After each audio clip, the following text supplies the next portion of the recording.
Hi, my name is Dan Niebel, and I've been a professional freelance horn player for about the last 12 years. And for the last 12 years, I've also suffered from intermittent debilitating back pain. It wasn't until recently that I realized that this back pain may be related to my horn playing. And so that has become the topic of my dissertation at the University of Northern Colorado.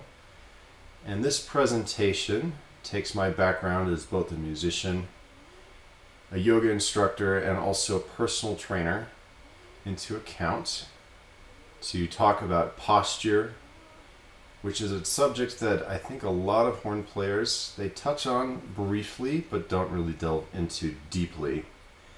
Working on one's posture can be both a positive thing for your horn playing and make you sound a lot better. It also can help prevent the development of pain related to holding a position for a really long time with an awkward instrument. And it can also help relieve pain that you've already developed if you're to that point. So I hope you enjoy this presentation. Thank you so much for tuning in. There have been a lot of studies, mostly delivered by surveys of musicians, to determine what the prevalence rate or how often musicians suffer pain during their career. Some surveys have reported up to 89% of musicians have at some point in their lifetime a playing-related musculoskeletal disorder or pain basically related to how they're holding their instruments and performing on them throughout their lifetime. Surveys vary widely for several reasons. The people that they're reaching are very diverse, and sometimes they're also very small samples of the musician population. Most of the ones that are well represented are people playing in professional orchestras, which are a lot of string players compared to brass and woodwind instruments. So woodwind and brass players are not quite as well represented in these studies. And they also vary quite a bit in exactly what they define as pain or playing related pain. And so it's normal for musicians to experience fatigue, and especially brass musicians are going to experience some facial fatigue after long playing sessions. What I'm primarily interested in, and most people are primarily interested in, is figuring out pain that is preventing you from really playing the instrument the way you want to be playing it or have been accustomed to playing it. So this is stuff that's a little bit more long-term and difficult to deal with. So a lot of studies have also shown that when musicians do experience playing-related pain, if they consult anyone for help, which is often something they do not do, the person they're most likely to ask is a music educator. So as horn teachers and horn performers, it's important for us to be able to know how to deal with this, even if it's not something that we deal with in our own personal lives as musicians. Another study has shown that the majority of incoming college music majors, they present with suboptimal postures, and these are worse when they're holding their instruments. So this implies that usually people start developing these problems very early on in their careers, very early on in their education, and tend to sort of hold on to those postures throughout their lives unless someone says, hey, this is a better way. And a lot of this can be because you have people who don't quite fit their instrument, especially if you're starting French horn players when they're in 5th grade, and some kids are small and really don't fit the instrument, and so they compensate in holding the instrument in strange ways. And another thing is that there aren't very many beginning method books that provide a very detailed description of optimal horn posture. So if you are a band director teaching horn students and you've never really worked on playing horn that much other than your brass methods class in college, you may not be the most helpful in catching these issues and correcting them early on to help prevent problems.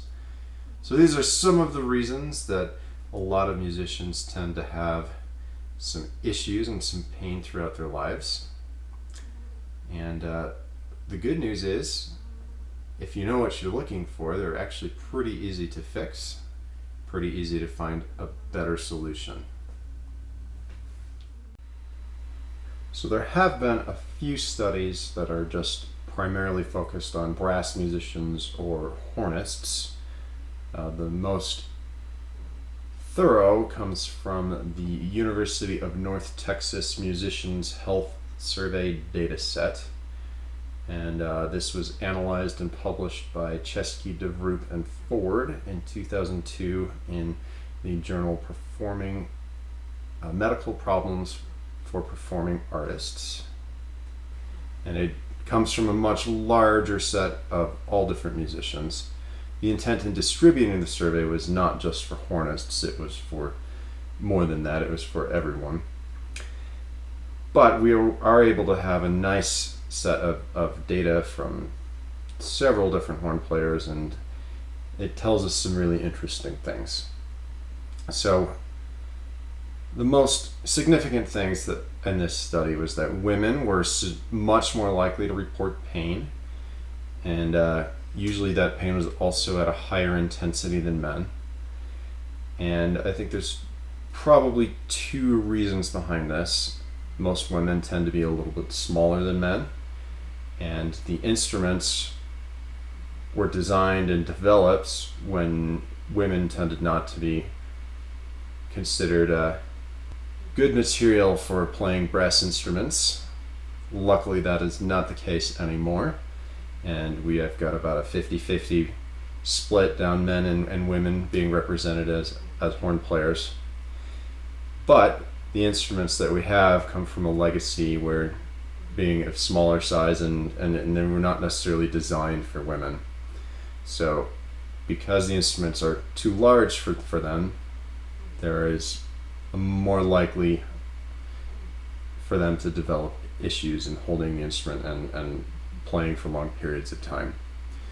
And then the other likely reason that women tend to have more issues than men, and this is across all instruments in general, is that they have a higher prevalence of joint hypermobility. So their joints move a little bit more than your average person, and that can be a place of potential weakness in the body. So when you have that more often and doing that for long periods of time, it's easier to develop problems like tendonitis and things like that, because you're having to hold those joints in a position that they don't necessarily want to stay in as easily as other people's do.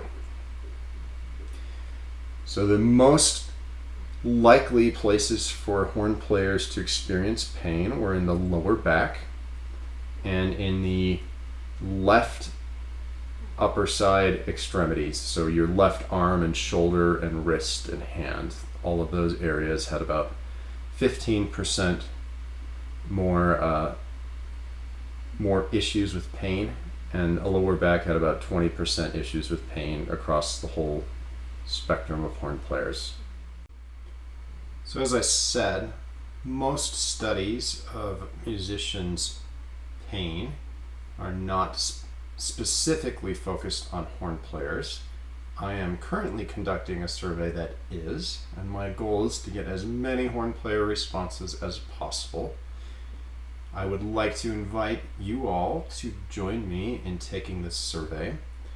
It is accessible at this website, or if you scan this QR code, or there is also going to be information in the description of this video on how to take this survey.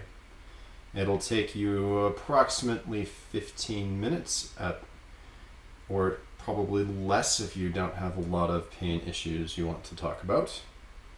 And I would greatly appreciate you helping me out on this. This is going to be a large part of my dissertation, and certainly appreciate any response you are willing to give me. For the rest of this presentation, it would be ideal if you have your horn out and assembled and with you so that you can experience some of these concepts and ideas in your own body. So the horn does not have ideal ergonomics. The shape of the horn, having the lead pipe come out on one side, means that when you're playing it in the ideal position for playing it, you're going to be moving your center of gravity up and forward and also to the player's right. So this often causes compensations that result in increased tension in the lower back on the left side because you're trying to hold yourself from falling forward and to the right. And the shape also causes your left shoulder to be held forward and up and your right shoulder to be held back and down. So this can result in some pushing and pulling imbalances. I personally have experienced that I'm much better at pulling with my right arm, that tends to be back and down all the time, and pushing with my left arm. So doing that motion with both arms, I don't have equal symmetry on both sides of the body.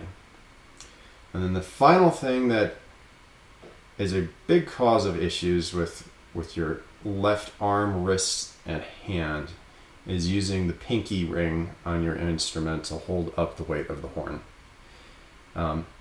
This can even lead to things like carpal tunnel syndrome and a lot of tension in the hand. So I personally have not used my pinky hook to hold up the horn with my pinky for a really long time, and it's something that I recommend all of my students to avoid doing. And we will get into that in a little bit and show you some details. So I wanted to give you a very personal look at some of the issues I was having with my back as I was playing. I'm going to share some x-rays with you that my chiropractor took in 2006 when I started seeing him after having a really bad bout of low back pain that prevented me from playing a couple concerts. So this is a side view of my neck.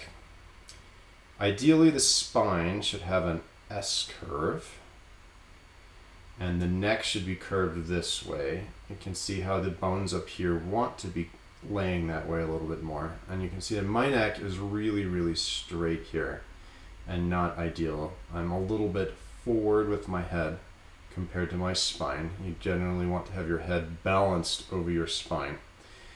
And so whether or not this is exactly from my horn playing, that's hard to really tell, but these are some of the reasons that I was experiencing some issues, and I had compensations from my pelvis all the way up to my neck.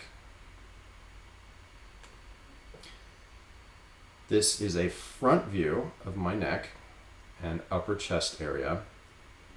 I was believing that I was standing straight when this was taken.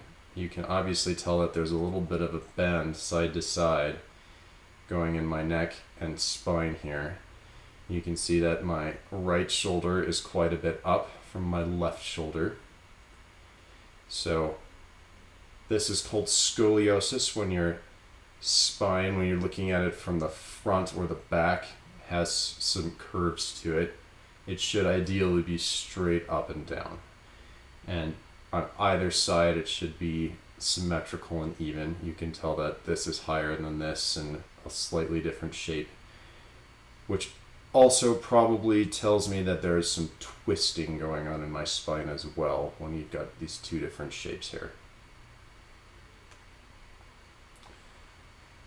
So this is a frontal view looking at me from the front of the midsection of my spine. You can see there's some ribs here, and this is showing continued parts of that scoliosis. This should ideally be straight up and down. You can see that there's kind of a bend here, and then it comes down and bends over here. So that may be somewhat from me holding the horn with my right arm high, a little bit of twist to it, and that has become a regular habitual way I hold my body all the time. And down here, these are my hips, and this is the lower part of my spine, or the lumbar spine. And you can tell that this hip here, my left hip, is quite a bit higher than my right hip. And these should be basically symmetrical and look the same. Same down here, these little holes should look the same. So that tells me that my hips are slightly twisted. And also, one is hiked a little bit higher than the other. And you can see that that is reflected in the lower part of my spine. So the biggest issues I was having was where my sacrum, which is one of the lowest vertebrae, meets my pelvis. I was having some pinched nerves there, and that was causing shooting pains all the way down my left leg on the back side.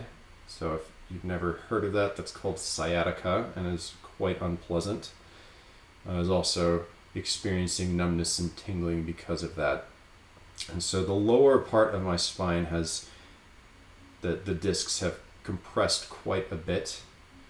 And I think the reason why is because I'm compensating down here, or at least when I was doing my habitual holding of my instrument, my habitual posture, I was compensating down here and also twisting a little bit and just putting a lot of pressure on that joint, the sacroiliac joint, or SI joint. And so that is where I've been experiencing most of my pain, but you can see that it extends all the way up my spine, the issues, and your body is great at compensating. Now, no one has a body that's going to look perfectly symmetrical, even, and beautiful, unless you're just really lucky, but you certainly don't want your bone structure to be looking like this either. So these concepts come from a study of the human body called body mapping. It's sort of an outgrowth of Alexander technique, but takes a little bit more of a view of anatomy into it. And the idea is that if you understand where things in your body are and how they're supposed to fit together and function together, you'll be able to integrate those concepts into your playing much more effectively. So it's sort of a anatomical but also a experiential practice in learning how the body functions and how that can be complementary to making music or performing. So if you have a chance to attend a body mapping workshop, I highly recommend it. It's definitely worth it. Or if you have an opportunity to work one-on-one or even in a group with an Alexander technique practitioner, I would also suggest that as something to help you really learn how your body functions and maybe figure out some of the things that you are doing in your life that are not as ideal as they could be. So there are 6 points in the body that should be aligned vertically from top to the bottom. That is where your skull meets your spine. That's called the Atlanto-Occipital Joint. If you find your ears and go right below them, that's where that is. It's just behind your jaw. Some people have a misconception that the spine comes in more from the back of the head than it does. So that is your first point of balance right there. Your next point of balance is where your shoulder joint is, or your acromion process. So if you feel on the outside of your shoulder, there should be a really bony little point. That's what we're talking about. So that should be aligned in line with the place where your neck and your head come together. Below that, the next point is where your lumbar spine, or the lowest part of your spine, meets your hips. This is called the SI joint, or sacroiliac joint. The next point is where your hips, your pelvis, meets your femur, or your upper leg bone. That should be above your knee, which is above your ankle. So one thing to think about with your ankle is that you have your heel bone, your calcaneus here, and that does stick out back behind where the actual joint of your ankle is. So if you have all of those joints lined up, looking at someone from the side, that is ideal posture. This will maintain an S curve in your lower back, or in your spine all the way. So you should have a curve going in the lower back, curve coming out around your shoulders, and then a curve between your shoulders going up to your head, coming in like that. Ideally, we also want to have left and right symmetry. So like I was telling you earlier, my right shoulder is much lower than my left shoulder. That's not ideal. So you want left to right to be looking the same when you're looking at someone from the front. And then we also want to have, when we're standing, equal pressure on 3 points in your feet.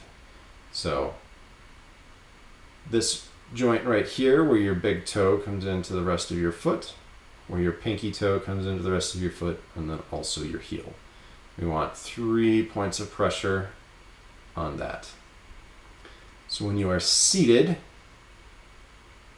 these upper 4 points of balance should be the same. And this bottom one right here, the fourth one, is going to only happen when you are balanced on your sit bones. So you don't want to have most of your weight on the back of your thighs or most of your weight on the tailbone. When you're in horn playing position, you're pretty unlikely to be having all of your weight on your tailbone, like you might be if you're in an office chair and slouching. Most teachers are pretty good at catching slouching and getting that habit out of their students.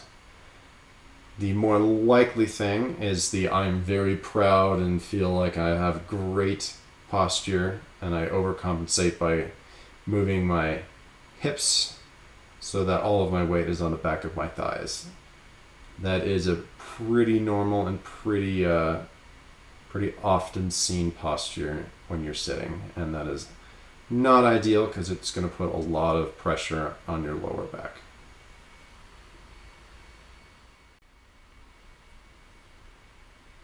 So one of the most common postural issues that I see in brass players is something called swayback posture.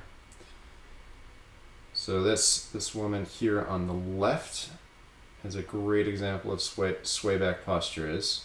You can see that her hips are quite forward, which also brings her neck and head forward and kind of brings your upper body back. Brass musicians tend to do this, have not quite as much in the upper body that looks like that, because they bring their instruments up, out, and in front of them, and so they bring their hips and they put their hips forward to sort of compensate for that.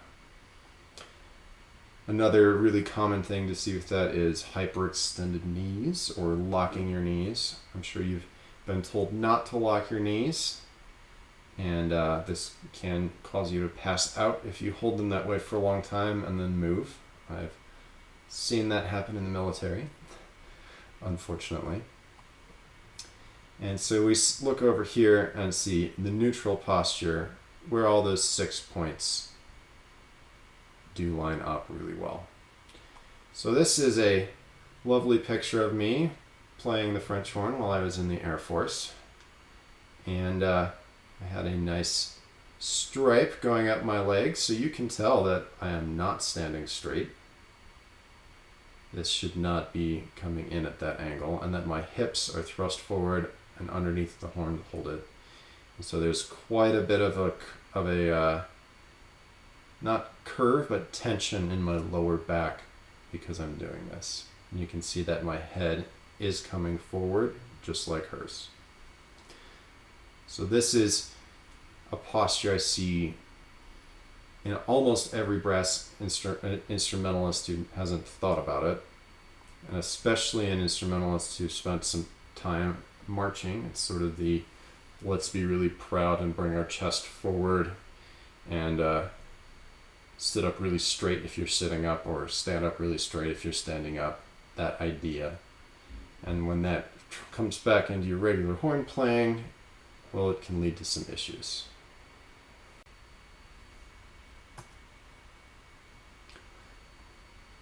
So not only does sway back posture, and this is also usually combined with a little bit of torso twist that brings the most pressure and tension into your lower left back.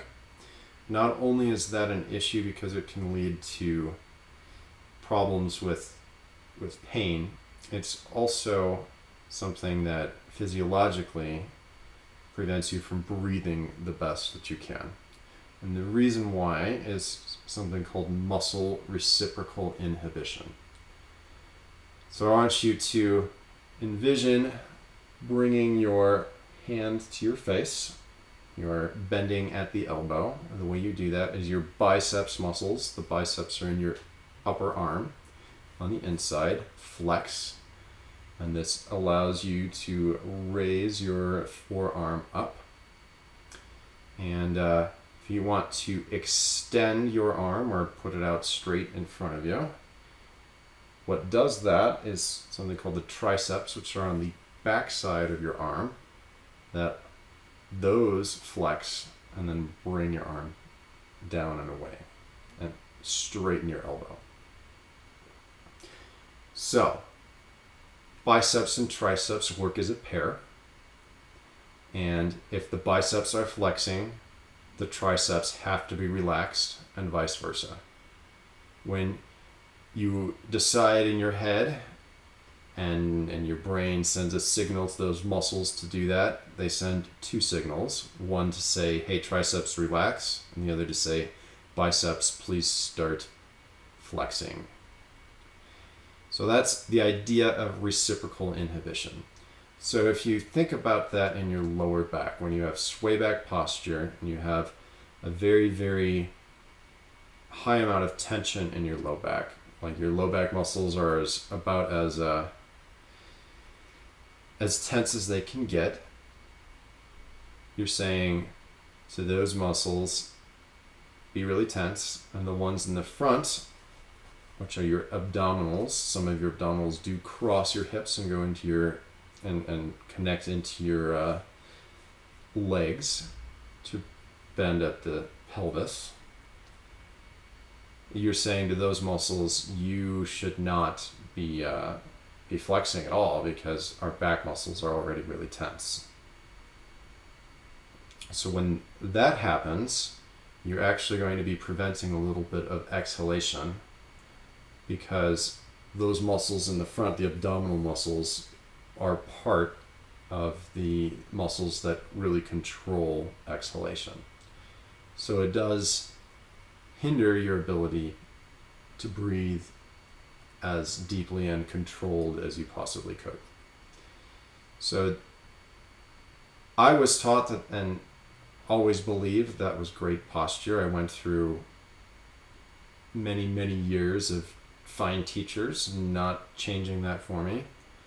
And it was only recently after a body mapping class that I was informed that, hey, this is maybe not ideal to have a really tight and tense lower back. So if you're trying to correct that, it's going to probably feel really schlumpy down there. It's going to feel like you're being very bad with your posture. So to prove to you how ergonomically awkward the horn is to play, I want you to first play some open harmonics how you normally would play the horn and hold the horn.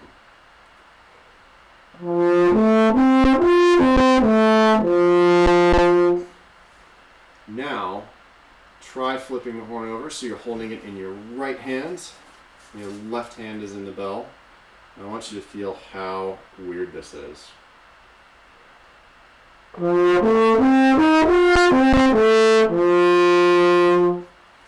That should feel really strange if you've never done that.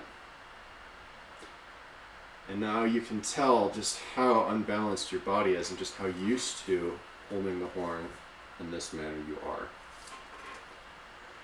So let's talk about some ideal standing posture. Without the horn, we want to be level in your shoulders on both sides. My right shoulder likes to be a little bit higher than my left. So we have symmetry from left to right. If you're looking from the side, we should have an S curve in the spine. So a curve here in the back of the neck, curve in the lower back, and then round it out a little bit in your shoulders. We want our hips to be level. If you were to envision your hips as a bowl of water, we don't want them to be pointed forward or pointed back. So you can tilt your hips forward and back. If you have your hips tilted forward, that is going to cause a lot of tension in your lower back. And we call that anterior pelvic tilt or frontwards pelvic tilt. Your feet should be both pointed forwards in the same direction. Your toes should be pointed in the same direction. Your knees should be pointed over those toes. And as a horn player, I do tend to take a staggered stance. So I will put my left foot forward and my right foot back so that my right toe is about where my arch in my left foot is. And this helps to somewhat counterbalance the tendency of the horn player to twist to the right as you're holding the instrument. It's going to be impossible to completely do away with that twist. Right shoulder is always going to be back and down, left shoulder is always going to be a little bit up and forward. But if you take some of that twist from your torso and instead of having it all in your hips and your lower back, you can transfer that a little bit down into your lower extremities, into your legs by doing a stagger stance. The last thing we want to do is we want to make sure that we don't lock our knees. We always want them to be a little bit bent. A really great way to release your lower back and release your knees is to do a position that I learned in body mapping class from the wonderful Dr. Melissa Muldy called the monkey. So you kind of squat down, let your arms come down in front of you, and pretend you're a monkey. And then bring that looseness in your lower legs and into your hips and your playing.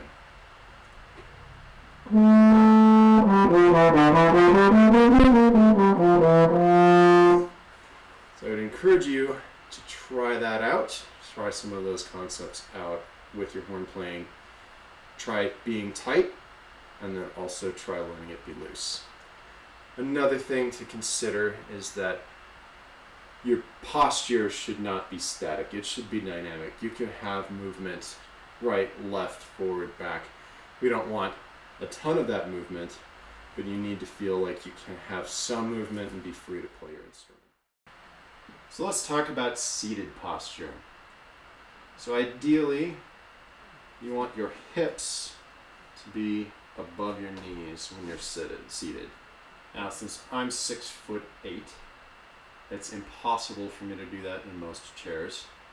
So if I choose to be seated while I'm practicing, and I don't have to blend into an ensemble or something, what I will do is I will often play in a stool so that I don't have my knees higher than my hips.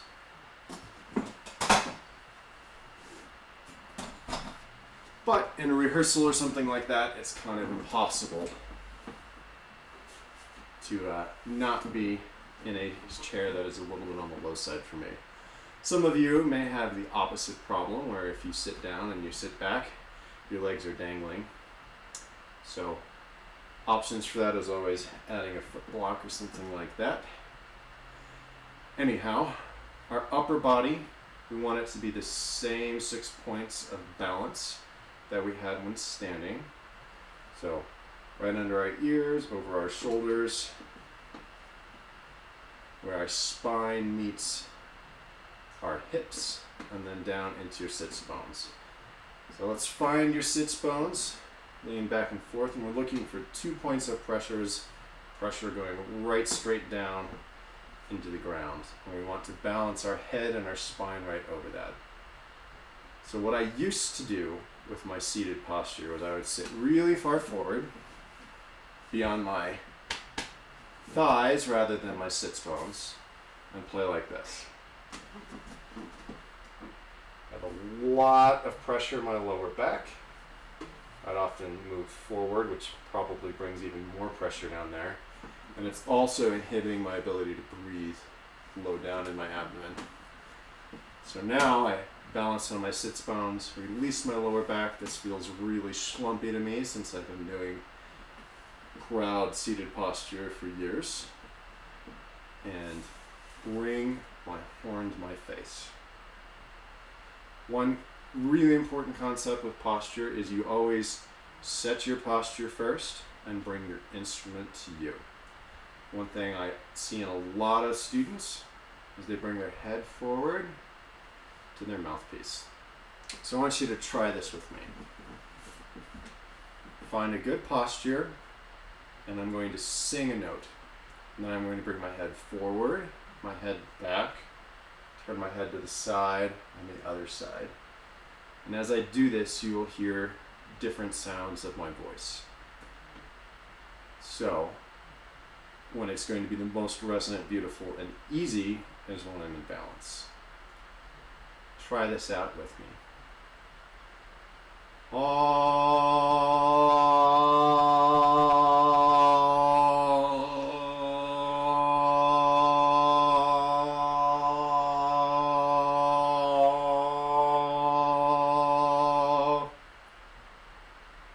You can definitely hear the difference in your voice.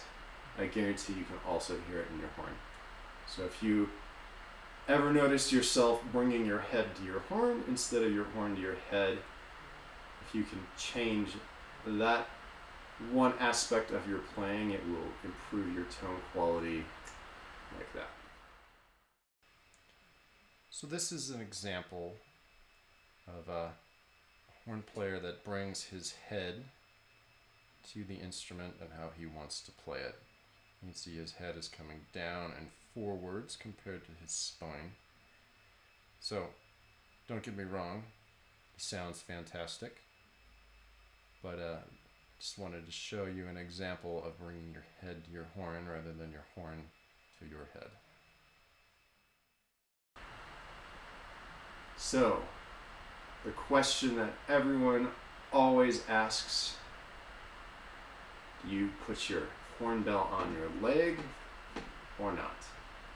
So there are several reasons for making that decision.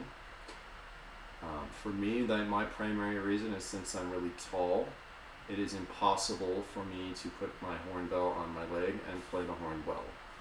If I do, my mouthpiece hits me right in the throat. So I'd have to do something really weird like this to play the horn.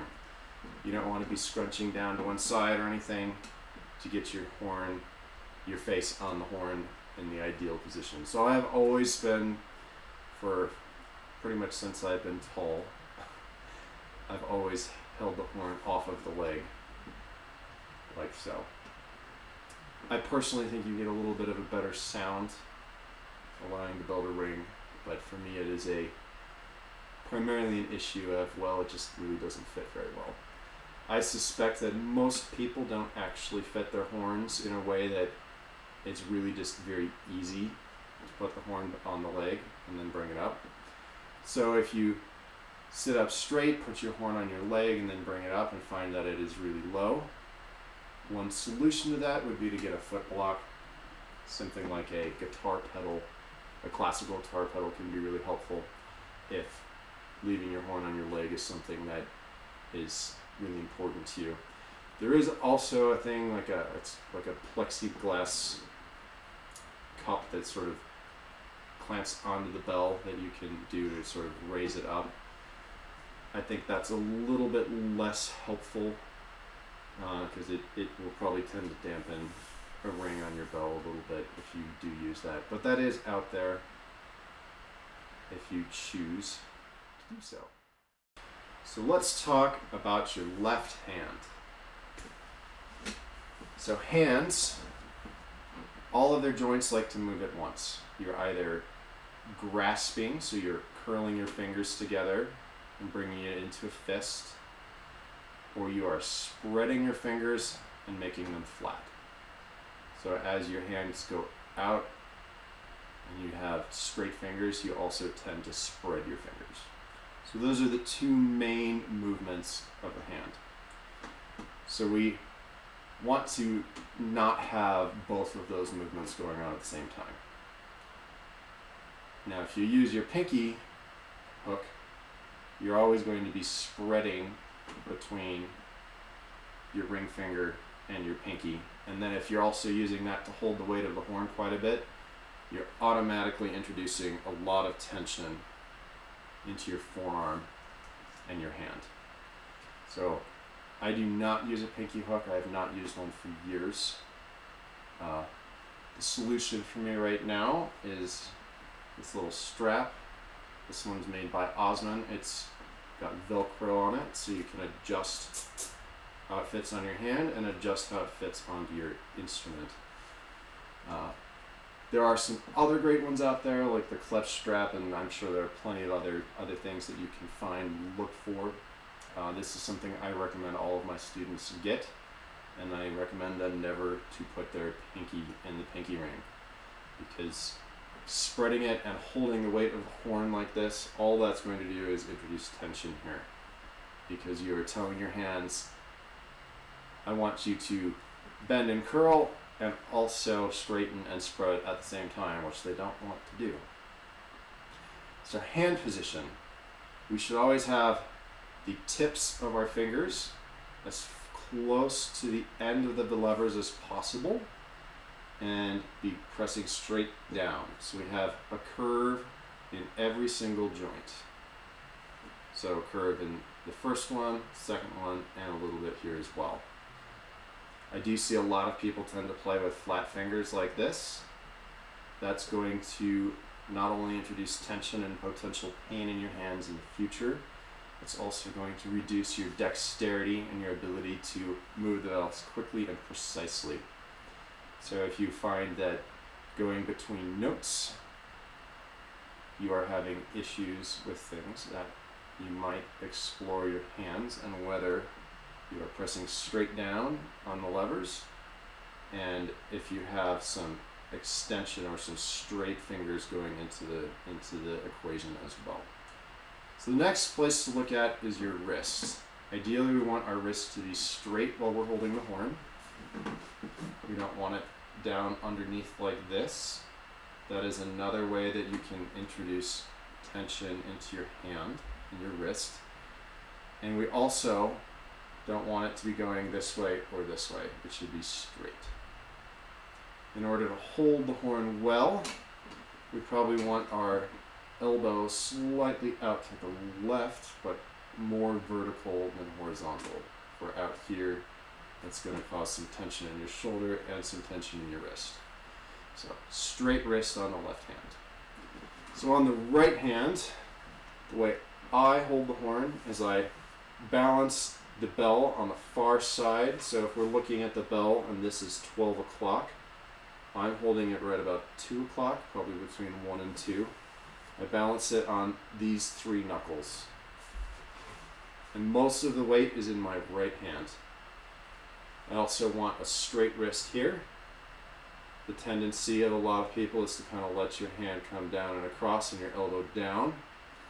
This will affect your sound and your ability to get your sound out into the hall. So a straight wrist And most of the weight is in your right hand, not your left. Your left hand gets to do all the fun dexterity. And the only thing your left hand is doing is just sort of balancing the horn.